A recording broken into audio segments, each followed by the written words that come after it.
জাতীয় প্রতীক বাংলাদেশের জাতীয় প্রতীকের ডিজাইনার কামরুল হাসান। জাতীয় প্রতীক ব্যবহারের অধিকারী রাষ্ট্রপতি, প্রধানমন্ত্রী।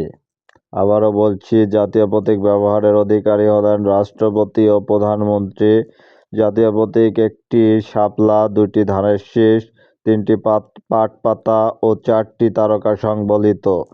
4টি তারকা দ্বারা সংবিধানের 4 মূলনীতি নির্দেশ করে। শাপলার নিচে ঢেউ বাংলাদেশের নদীমাতৃক নিসর্গ প্রকৃতি আর পাট অর্থনীতির বৈশিষ্ট্য ধারণ করে। প্রস্ফুটিত শাপলা হলো অঙ্গীকার, সৌন্দর্য, সুরুচির প্রতীক। তারকাগুলো দ্বারা জাতির লক্ষ্য ও উচ্চ আকাঙ্ক্ষা ব্যক্ত হয়েছে। রাষ্ট্রীয় মনোগ্রাম বাংলাদেশের রাষ্ট্রীয় মনোগ্রামের ডিজাইনার হলেন এ.এন.এ সাহা। আবারও বলছি, বাংলাদেশের রাষ্ট্রীয় মনোগ্রামের ডিজাইনার এ.এন.এ সাহা। মনোগ্রামের তারকা চিহ্ন 4টি, সংবিধানের 4 মূলনীতি, জাতীয়তাবাদ, সমাজতন্ত্র, গণতন্ত্র, ধর্মনিরপেক্ষতা।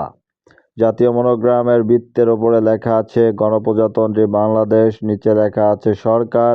বাংলাদেশের রাষ্ট্রীয় মনোগ্রাম রয়েছে লাল রঙের মাঝে হলুদ রঙের বাংলাদেশের মানচিত্র।